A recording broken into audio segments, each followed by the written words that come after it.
Halo, ketemu lagi dengan saya. Kali ini saya akan membahas bagaimana mengelola data menggunakan Smart PLS. Pertama-tama kita akan menyediakan dulu datanya, data penelitiannya. Di sini ada data penelitian contoh data penelitiannya ya. Data penelitian Smart PLS. Nah, ini contoh data penelitian. Ini adalah hasil kuesioner kita yang ada di lapangan ya. Nah, ini menggunakan data kualitatif. Nah, ini ya. Ini ada 100 ya. Nah, oke, kita sediakan itu. Nah, baru kita buka Smart PLS-nya. Oke. Smart PLS. Nah, untuk membuat pekerjaan baru, ini adalah pekerjaan yang sudah saya kerjakan. Membuat pekerjaan baru, kita akan klik New Project ya. Kita akan tulis atau ketik namanya, misalnya ini data latihan ya, data latihan. Oke, kita akan klik create ya.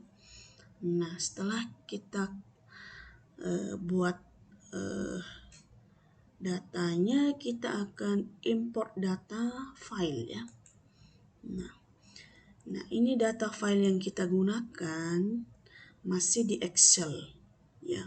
Jadi kalau kita input data ini di Smart PLS tidak bisa. Jadi kita harus ubah dulu data ini menjadi di save STP ini kita klik CSV ya. CSV, delimited ya. Kita ubah data ini. Nah, oke, kita save. Nah, baru kita kembali buka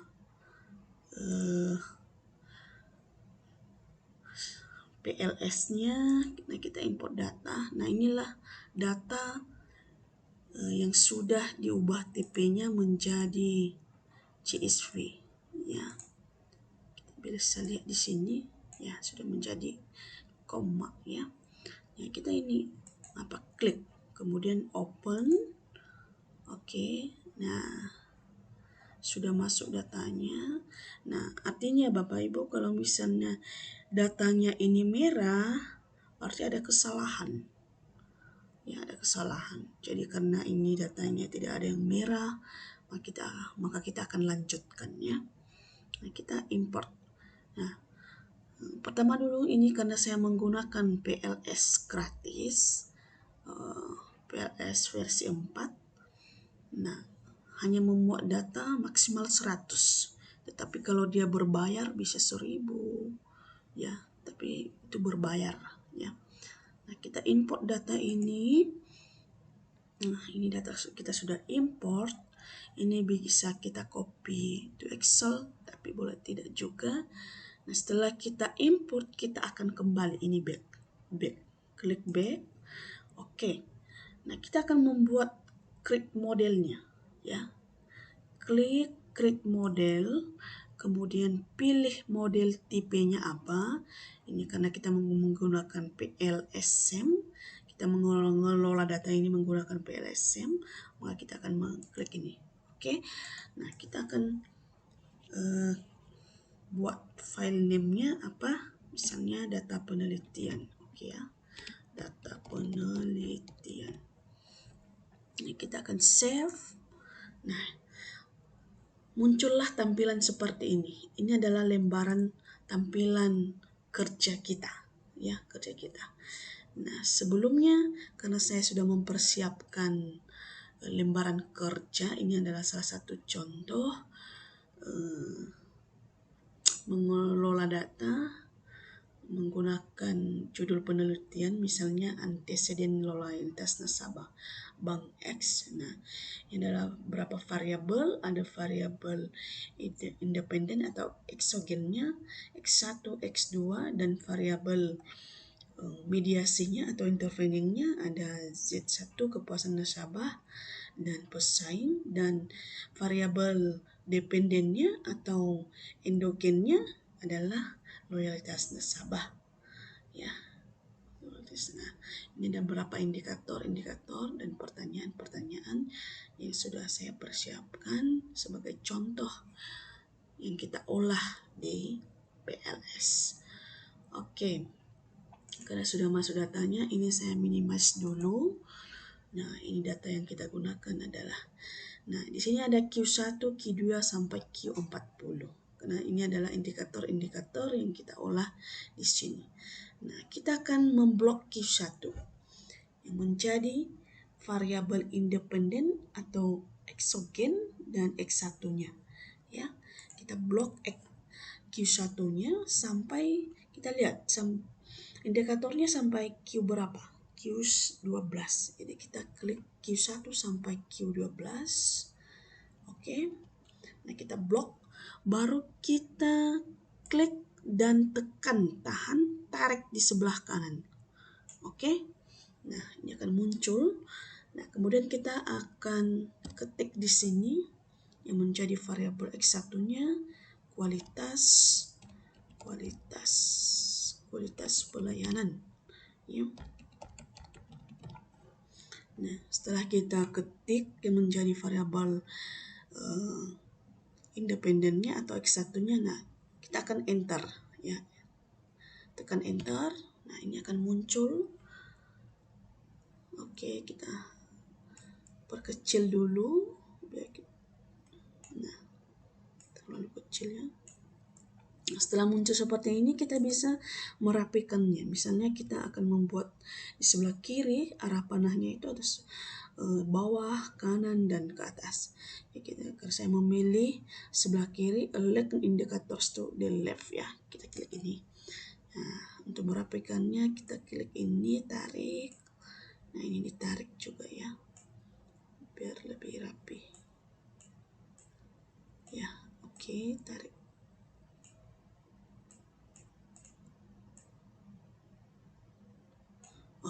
Oke, ini sudah selesai X1-nya ya.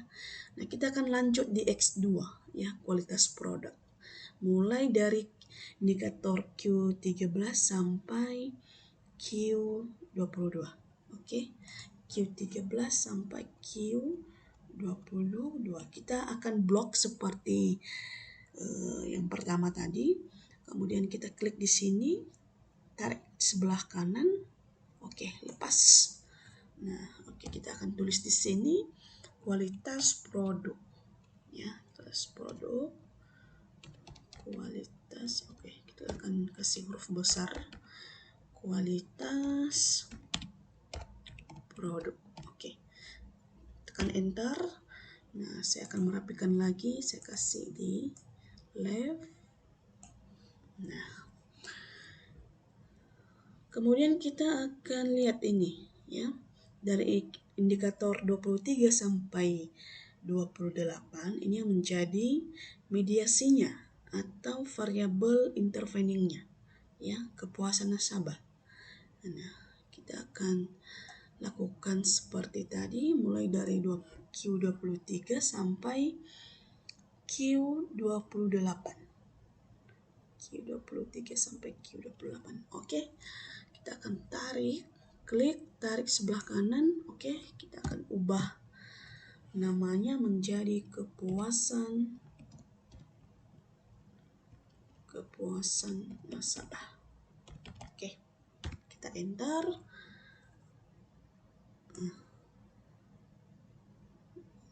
Kita klik sini dulu, kita taruh situ. Oke. Nah, setelah ini ada variabel endogen atau dependennya ya, berupa Y, loyalitas nasabah. Nah, kita klik seperti tadi Q29, ini Q29 sampai Q34. Q29 sampai Q34. Oke. Nah, kita melakukan hal yang sama, klik. Nah, tekan, tarik di sebelah kanan.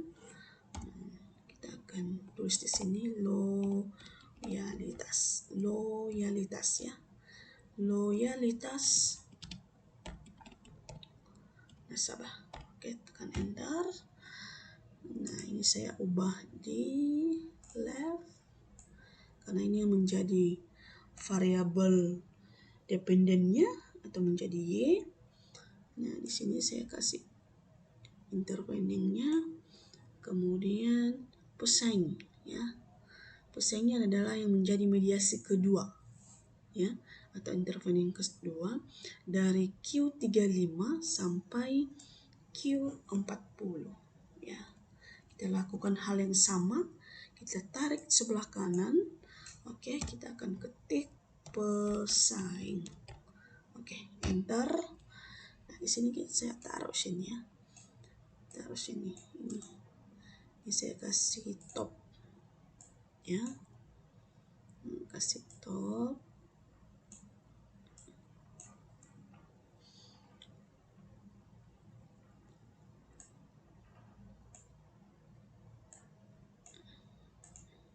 Biar agak besar sedikit ya. Oke. Ini adalah terlalu besar ini. Kita akan minimize saja. Nah, setelah terbentuk tampilan seperti ini, setelah kita buat variabel-variabelnya, maka kita akan membuat hubungan misalnya X1 ke Y, X2 ke Y, Y ke Z atau mediasinya, dan Y ke mediasi duanya. Ya, seperti itu ya. Nah, kita akan klik bagaimana cara membuat hubungan pengaruh antara X1 ke Y, X2 ke Y, dan Y ke media interveningnya atau Z dan pesaing ya. Kita akan klik connect. Ya, ini ada connect. Nah, kita letakkan kursor di ini variabel X1-nya. Nah, tekan, klik. Nah, tarik garisnya. Nah, seperti ini dia. Nah, kita lakukan hal yang sama dari X1 ke Y. Oke. Dari Y ke variabel mediasinya Z2. Nah, dari Y ke loyalitas ya. Ini pesaing dan kepuasan nasabah adalah mediasi, variabel mediasi Z1 dan Z. Ini pesaingnya Z1 dan ini pesaingnya maaf kepuasan nasabahnya jadi Z2.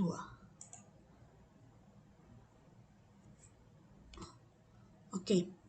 Nah, karena ini merupakan pesaing dan kepuasan nasabah, maka kita akan membuat ini interveningnya. Ya, interveningnya. Bagaimana cara membuatnya? Nah, kita tarik ini ya. Tarik connect. Nah, kita tarik dari pesaing ke loyalitas nasabah.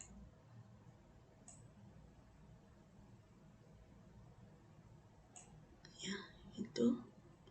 Kemudian pesaing ke,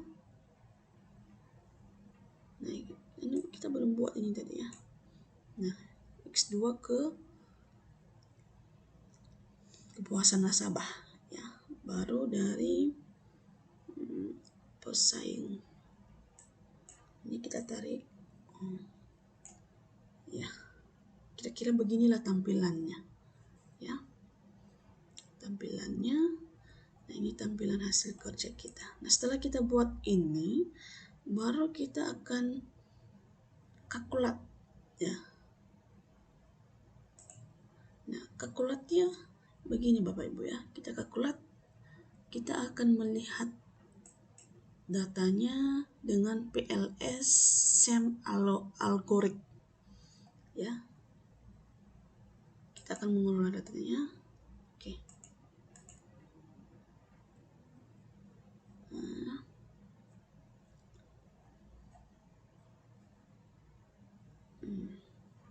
kita lanjut. Pet model invalid. Nah, ini kenapa begini ya? Pet model invalid.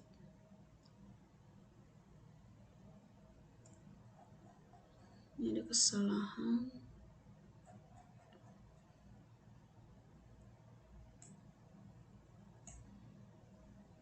Oh ya, ini saya belum tarik garis dari sini ke sini Bapak Ibu, makanya dia nggak mau dia ya. Ya, kita harus tarik dulu garisnya dari sini. Ya. Nah, ini enaknya pakai Smart PLS. Ini ketika kita melakukan kesalahan, dia akan memberitahu kita. Ya, kita tarik ini. Oke. Sepertinya ini sudah lengkap modelnya. Nah, ini model boleh kita copy. Kita copy menggunakan snipping, ya. Snipping tools. Nah, kita akan klik ini, kita akan cut, ya, cut yang mana aja yang menjadi. Nah, oke. Seperti ini hasilnya. Baru kita akan copy. Ya, kita copy ke sini.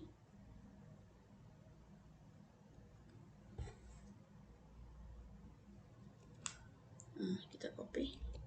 Ini modelnya. Nah, kemudian setelah kita melakukan ini, kita akan minimize dulu. Oke, kita akan melakukan analisis pengukuran atau evaluasi model pengukurannya. Kita akan melihat convergent validity-nya. Ya, misalnya kita akan klik PLS SEM algoritma. Ya, masih ini ya.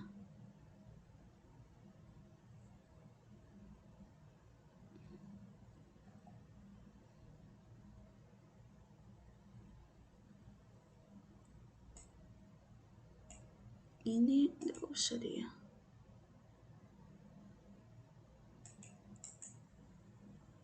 Ini delete.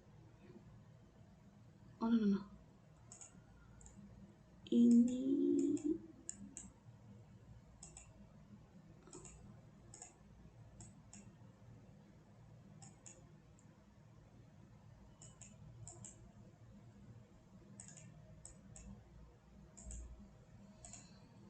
oke, Mama.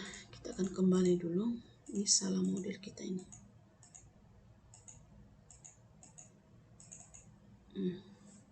Kita akan ke sini, oke. Ke sini, oke. Baru ke sini ya. Kemudian kita akan buat model. Oke, ini oke. Nah, seperti ini sudah ya. Kita akan copy lagi, gunakan snipping tools.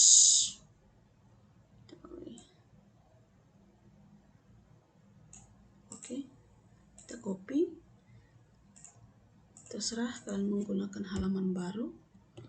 Nah, ini modelnya. Nah, seperti modelnya sudah ini ya. Yang tadi salah saya kasih ini. Harusnya nggak ada garis di sini. Oke, kita akan melakukan pengukuran model menggunakan PLS SEM algorithm. Nah, seperti ini dia. Nah, muncul. Nah, di sini harus checklist open report ini. Karena kebanyakan orang tidak menceklis open report ini, maka tidak akan muncul hasilnya. Ya, jadi kita klik open report, baru start calculation ya. Kita tunggu. Nah, ini hasilnya ya. Nah, ini hasilnya. Nah,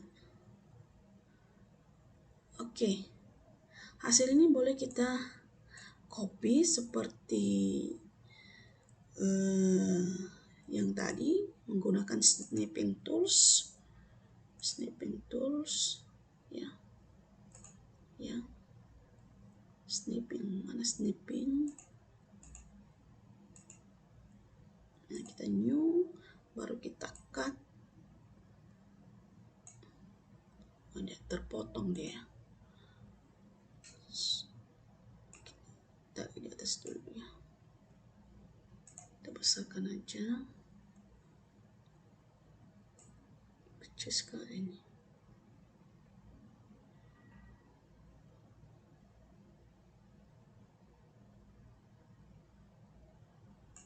Oke, kita akan potong pakai tulisan di sini di tipe snipping tool. Ya, oke. Kita pindahkan. Baru kita akan copy. Oke, kita copy di halaman yang yang baru. Oke, kita paste.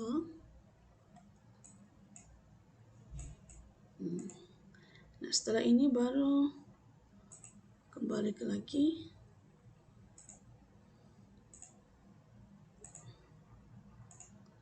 Nah, yang pertama kita perhatikan, ya, kita akan mengukur, kita lihat loading faktornya, ya, loading faktornya. Nah, kriterianya loading faktornya itu harus lebih besar dari 0,07. Artinya kalau lebih kecil dari 0,7 berarti ada beberapa indikator yang kita buang, ya. Ya, kita buang. Nanti kita akan buang itu indikatornya. Nah, bagaimana cara melihatnya loading faktor ini? Kita akan buka ini, ya. Discriminant validity. Ya, kita akan klik itu. Nah, di sini ada sorry, bukan discriminant, outer loadings. Ya, kita akan lihat dulu outer loadingsnya. Nah, kita klik ini outer loadings. Nah, di sini kan ada yang merah-merah, ya, misalnya Q1, Q20, Q22, Q29, Q30. Artinya indikator ini adalah kurang dari 0,07. Nah, dengan kriteria tadi, loading faktornya atau LV-nya lebih dari 0,07. Nah, di sini ada yang 0,6, ya, 0,687, artinya kurang dari 0,07. Nah, indikator ini kita akan buang, ya, Q1, Q20, Q22, Q29, Q30, ya. Ada berapa? 1, 2, 3, 4, 5. Ada 5 yang kita buang indikatornya. Nah, kita buang indikatornya dengan kita kasih keterangan di sini bahwa dari hasil pengolahan di atas terlihat bahwa indikator Q1, Q20, Q22, Q29, ya, Q11, ya. Nah, memiliki nilai loading faktor kurang dari 0,7, maka itu akan dibuang dari model. Nah, oke, bagaimana kita membuangnya? Kita akan kembali klik ini yang di atas. Oke. Nah, kita akan lihat tadi Q berapa tadi, ya? Q11. Ya, lihat Q11, kita klik Q11, maka akan muncul di sini Q11. Nah, letakkan kursor di Q11, nah klik kanan, nah delete. Nah, kita hapus. Oke. Q20, kita cari Q20. Di mana Q20-nya? Dia letakkan kursor, lakukan hal yang sama, klik kanan, delete. Oke. Setelah Q20 ada Q22. Q22. Oke, Q22 kita akan delete. Nah, 1, 2, 3, 4. Q29. Kita cari Q29. Di mana Q29? Nah, ini dia indikatornya, kita buang. Q30. Q30. Nah, kita buang lagi, ya, Q30. Oke, cari Q31, ya. Q31. Cari lagi Q31. Oke, sebelumnya dulu setelah kita buang ini 1, 2, 3, 4, 5. Karena itu tadi hasil loadingnya 5, ya. Nah, kita akan melakukan hal yang sama. Kita lihat lagi apakah masih ada yang merah atau tidak, ya. Kita lakukan lagi PLSM algoritma. Nah, kita start calculation. Nah, kita klik outer loadings. Nah, ternyata ada Bapak Ibu, ya. Ada Q31. Nah, kita kembali lagi. Kita buang Q31. Q31 kita buang. Kita delete. Oke. Jadi ini model baru yang kita gunakan. Ya. Bapak Ibu boleh copy hasil model baru ini. Misalnya pakai snipping tools. Ya, snipping. Oke, kita new. Nah, kita tarik dulu, nanti terpotong ininya. Oke.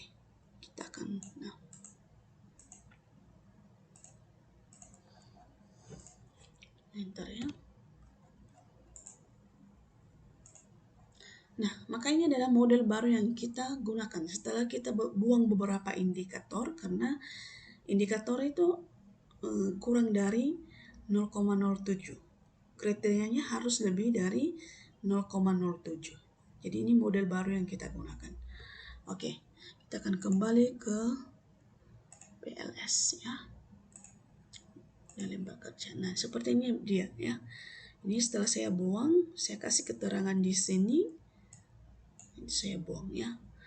Ya, oke. Model revisi yang baru yang seperti ini tadi yang kita copy sama. Ya, oke. Nah, setelah ini baru kita kalkulat. Ya, kalkulat PLS. Nah, ini. Nah, muncul hasilnya seperti ini Bapak Ibu ya. Ini ya. Ini. Oke, ini. Yang ini sini ya. Nah, setelah itu kita akan melihat nilai loading faktornya. Kita uji. Nah, di sini tadi ada uji yang namanya F reference. Ya. Ya. Karena nilai loading faktornya lebih dari 7, maka kita akan lanjutkan dengan reliability. Dengan melihat nilai Cronbach's alpha-nya dan AV. Ya. Nah, setelah lebih dari 0,5, maka uji convergent validity-nya terpenuhi. Ya. Nah, kita lihat di sini, kita akan klik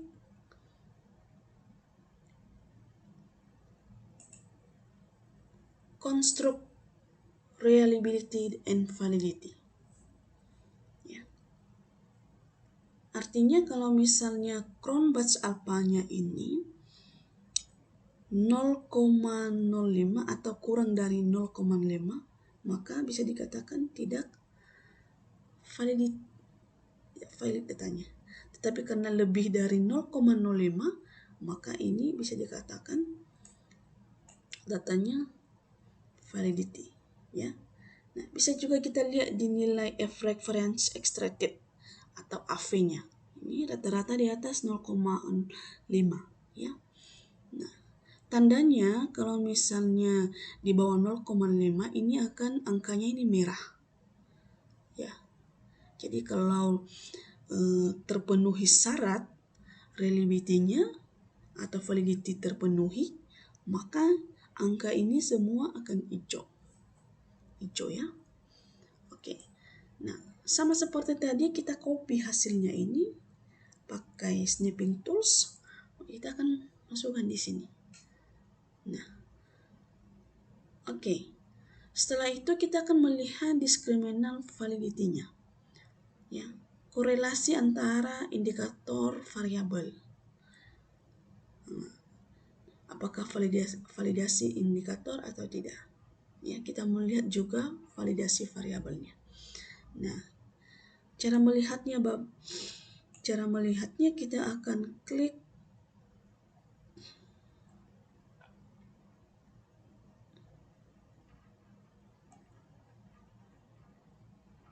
discriminant validity. Ya, ini kita klik.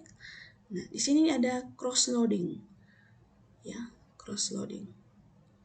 Ini cross loading. Oke. Nah, sini. Ini discriminant validity-nya, cross loading-nya. Nah. Ya. Rata-rata korelasi antara indikator variabelnya lebih dari korelasi variabel lainnya. Nah, kita lihat ini ada kepuasan nasabah, kualitas pelayanan, kualitas produk, kualitas nasabah. Nah, ini kualitas pelayanan 0,757, kepuasan nasabah 0,645, jadi melebihi lebih dari korelasi antara variabel kepuasan nasabah dengan kualitas pelayanan. Nah, oke. Ini kita akan copy masukkan di sini di cross loading. Oke ya. Kemudian kita akan lihat Fornell-Rucker criterion. Ya. Ini kita klik di sini. Nah, ini dia ya. Nah, hasilnya kita copy di sini. Ya, hasil lembar kerja kita. Nah, kemudian kita lihat HTMT-nya. Ya, ini kita klik di sini aja. Ya. Nah, di sini ada. Nah, hasil ini kita copy di lembar kerja, kemudian kita akan mengevaluasi model struktural. Ya, model struktural artinya pengaruh X1 ke pengaruh X2 signifikan atau tidak. Ya. Nah, maksudnya pengaruh langsung, ada pengaruh langsung, ada pengaruh tidak langsung, dan ada pengaruh total. Oke, untuk melihat pengaruh langsung, kemudian pengaruh tidak langsung, dan pengaruh total, kita akan klik kalkulat lagi. Kalkulat, klik bootstrapping. Ya, bootstrapping. Oke. Tetap ini checklist open report, kemudian klik start calculation.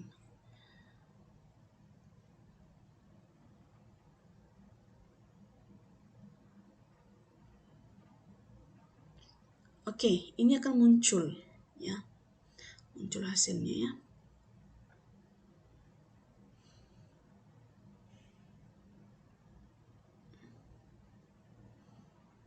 Nah, sebelumnya untuk melihat multikolinier atau multikoliniaritasnya, syaratnya adalah kurang dari 5. Nah, saya lihat ini kurang dari 5 semua. Artinya terpenuhi ya. Tidak terjadi yang namanya multikoliniaritas. Oke. Nah, kita akan lanjut melihat pengaruh langsung antara variabel ya. Antara variabel bagaimana caranya, kita akan lihat untuk pengaruh langsungnya, klik path coefficients ya. Nah, ini dia pengaruh langsung ya, pengaruh langsungnya. Nah, di sini ada pengaruh langsung kualitas pelayanan terhadap loyalitas nasabah. Ini nilai p-values-nya adalah merah 0,535. Artinya tidak terjadi ya, tidak signifikan. Tetapi kualitas produk ke kepuasan nasabah signifikan ya, signifikan. Ini signifikan, ini tidak signifikan. Nah, begitu cara melihatnya. Kalau ini nilai p-values-nya merah, artinya pengaruh langsungnya tidak signifikan. Tetapi kalau warna angkanya ini hijau, berarti pengaruh langsungnya adalah signifikan. Oke, pengaruh tidak langsung. Untuk melihat pengaruh tidak langsung, kita akan klik total indirect effects. Ya, ini pengaruh tidak langsungnya. Ya, ya, tidak signifikan semuanya ini. Hasilnya merah. Ya, di atas 0,05. Ya. Nah, setelah itu kita copy di sini hasilnya, kemudian kita akan melihat pengaruh total secara keseluruhan. Kita total ya. Ya. Ini hasilnya, ada yang merah, ada yang hijau. Nah, seperti ini ya. Nah, bagaimana cara membaca pengaruh langsung atau tidak langsung? Nah, kita akan membuka seperti ini. Ada satu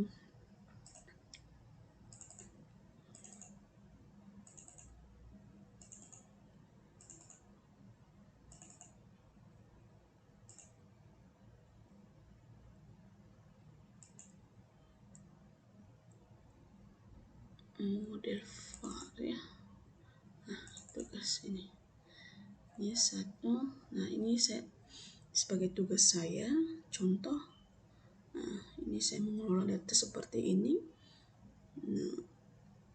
Nah, bagaimana interpretasi hasil?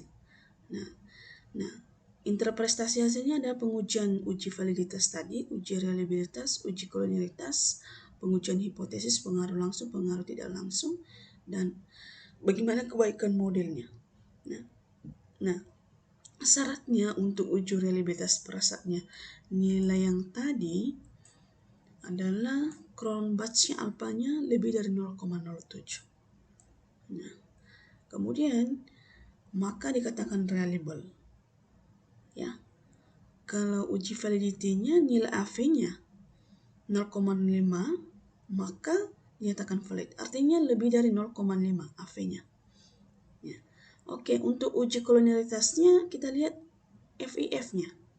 Kurang dari 5, maka dapat dikatakan bebas dari multikolonialitas. Nah, dari mana kita lihat tadi yang multikolonialitas ini? Kita akan buka lagi di Smart PLS-nya.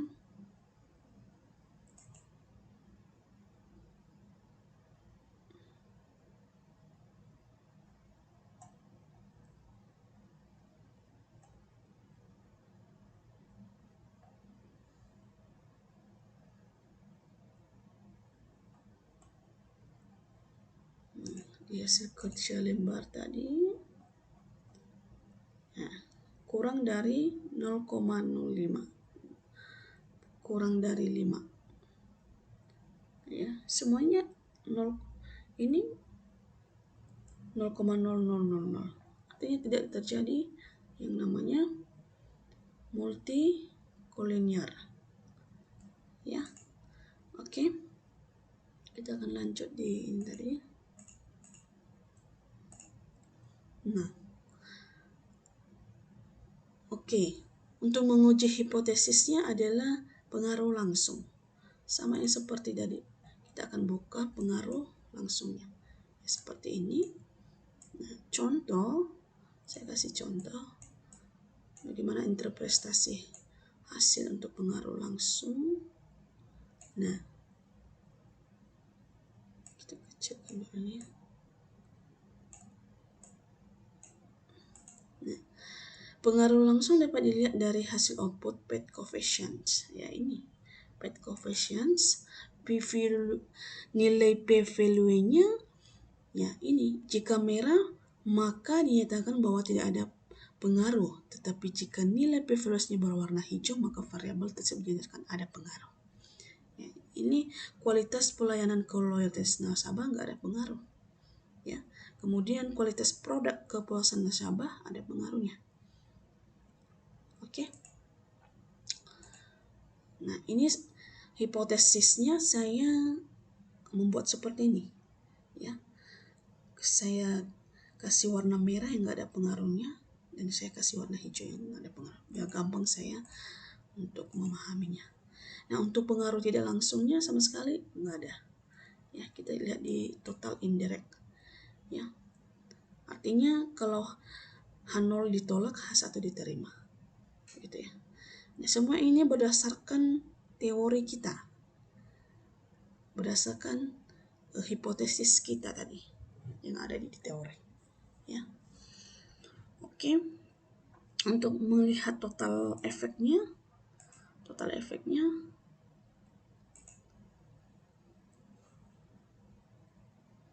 nah, ini sama sekali nggak ada lagi.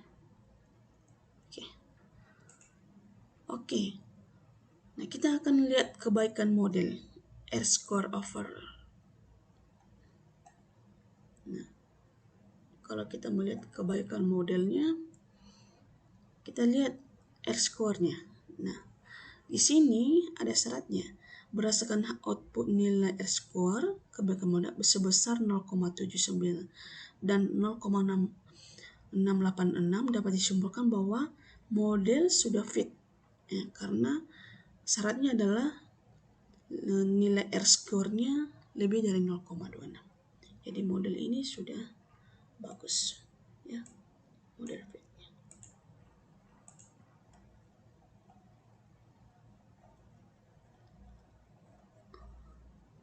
Oke.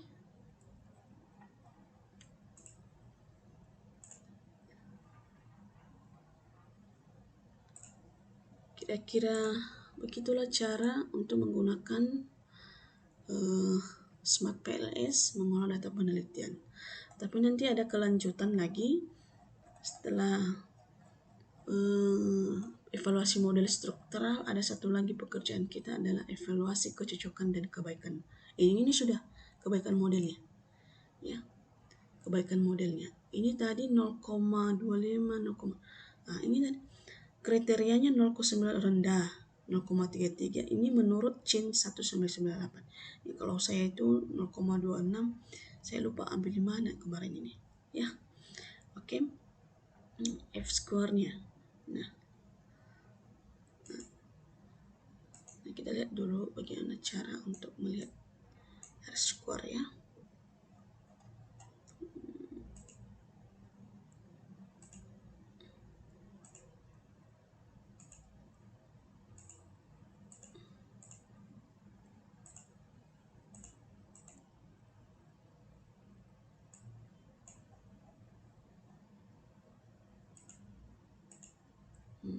Kita kembali, coba kita lihat di PS. Kita lihat kebaikan model. Nah, ini kalau melihat kebaikan model seperti ini ya, kita buka, kita klik PLSM algoritma, kita start calculation lagi, kemudian kita buka R score-nya. Ini kualitas kriterianya. Ya, R score-nya 0,89. Ya. Oke. Kemudian F score-nya.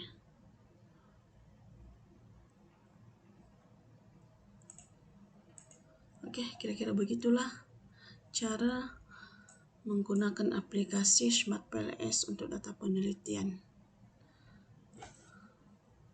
Dan sampai ketemu di materi selanjutnya.